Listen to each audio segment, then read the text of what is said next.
સંપત્તિ અને સંસ્કાર. ભાઈ શાહરૂખ ખાનને ઓળખો છો? શાહરૂખ ખાનને ઓળખો છો ને બધા? સંપત્તિ ઘટે, એક્ટરની દુનિયામાં ટોપ પર આવે, સંપત્તિ કશી ઘટતી નથી, પણ પાછળ આર્યન ખાન. સમજો, સંપત્તિ છે, કદાચ આપણે બેઠા એના કરતા બહુ સારા લેવલની સંપત્તિ છે, પણ ઉણપ શેની છે? શેની છે? સંસ્કારની. બીજું ઉદાહરણ આપું. દેશમાં ધનવાનમાં ધનવાન વ્યક્તિ મુકેશભાઈ અંબાણી, એમના 2 દીકરા અનંત અને આકાશ. સંપત્તિ છે? હા કે ના? તમારે ક્યાં આપતા ભરવા છે કે નહીં? સંસ્કાર. સાહેબ, હમણાં આપણે અનંતને પરણાવ્યો, એ આપણે જ પરણાવ્યો. હા, આપણે બધો ચાંદલો કરો, લગ્ન થયા પછી તરત વધી ગયું ને. હવે તમને કહું, તૈયાર રહેજો, શ્રીમત આવવાના, પાછો ભાવ વધવાનો. આપણે જ બધા અનંતના પરણાવવાના. અનંતના લગ્નમાં સાંભળજો મારી વાતને, સંસ્કારનું હું તમને એક્ઝામ્પલ આપું. સાહેબ, અનંતના લગ્ન, આમ તો આખું વર્ષ લગ્ન થયેલા, કઈ હતા એ જ આપણને હકીકત તો ખબર ન પડી, પણ જેટલા પણ વિડીયો અને જે કંઈ પણ આપણે જોયું, આપણે વ્યસ્ત હતા એટલે આપણે હાજરી નતા આપી શક્યા, પણ જે વિડીયોના માધ્યમથી આપણે તો એમ જ રાખવાનું, ખુશ જ રહેવાનું, સ્નેહનો સંગાર. જેટલા પણ વિડીયો આપણે જોયા, સાહેબ, આખા પરિવારમાં, ધનવાનમાં ધનવાન પરિવાર, આખા પરિવારના એક પણ સભ્યના કપડા, અંગનું પ્રદર્શન થાય ને એવા નતા.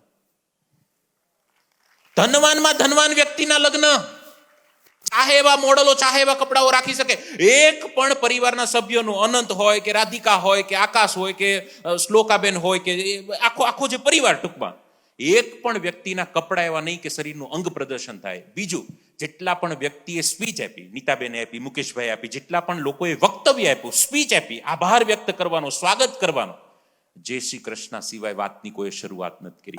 Dearest family, friends and distinguished guests from India and all around the world, Jai Shri Krishna.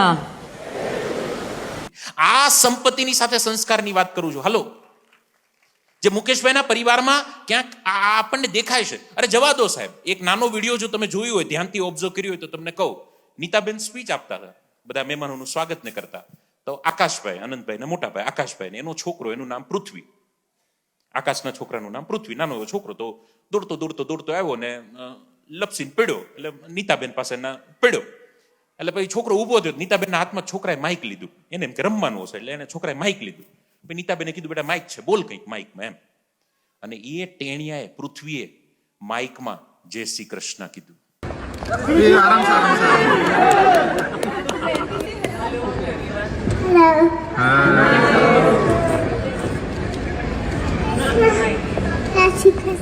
જય શ્રી કૃષ્ણ. આ સંસ્કારની વાત કરું છું. એક વાત પાકી છે, સંસ્કાર હશે તો સંપત્તિ આજે નહીં તો કાલે આવશે, આવશે અને આવશે. પણ સંપત્તિના ઢગલા હશે અને સંસ્કારના ઢગલા નહીં હોય તો ગમે એટલી સંપત્તિ દાટ વાળવાની ફૂંકતા 1 થી 2 દિવસ થશે, જેદી આવ્યો તેદી. આ યાદ રાખજો. સંપત્તિ બનાવી શકાય, સંપત્તિ કોઈની સાથે ચીટિંગ કરીને તમે લઈ પણ શકો, સંસ્કાર લઈ ન શકો. સંસ્કારને કેળવવા પડે. એ પરિવારમાં હોય, કુવામાં હોય તો અવેડામાં આવે, આપણી જે કહેવત છે ને, એટલે ઉપરથી એને લઈ જવું પડે નીચે સુધી. શ્રીમદ ભગવદ્ ગીતાની અંદર ભગવાન શ્રી કૃષ્ણે કીધું કે જે પરિવારમાં વડીલોનું જેવું આચરણ, વડીલોનું જેવું આચરણ, બાળકોનું એવું જ અનુકરણ, સ્નેહનો સંગાત અને સંસ્કારનો સંગાત તો જ શક્ય છે જો વડીલોમાં આચરણ હોય. ઘરે દાદા ને દાદી હોય, દીકરો ને દીકરી, એટલે કે પપ્પા ને મમ્મીને ક્યારે પગે લાગતા જોયા જ ન હોય, તો હું કેવી રીતે આશા રાખું કે મારો દીકરો મને પગે લાગે? અહીં લગાડે ઈ પાકું, પણ લાગે નહીં. એટલે સંપત્તિ ગમે તેટલી હશે, પણ જો સંસ્કારની કમી હશે તો સ્નેહનો સંગાત નહીં થાય. જે શાહરૂખભાઈને તકલીફ પડી એ જ તકલીફ કાલે તમને મને આપણા લેવલની પડી શકે. અને એટલા માટે સંપત્તિની સાથે સાથે છોકરાઓને સંસ્કાર પણ આપવા પડશે. સારામાં સારું ઇન્વેસ્ટમેન્ટ એ એસઆઈપી નું ઇન્વેસ્ટમેન્ટ કહેવાય અત્યારના સમય પ્રમાણે, મ્યુચ્યુઅલ ફંડ ને એસઆઈપીમાં. એમ સંસ્કારની એસઆઈપી જો દર મહિને મહિને કરીએ ને તો એ બહુ લાંબુ રિટર્ન આપશે.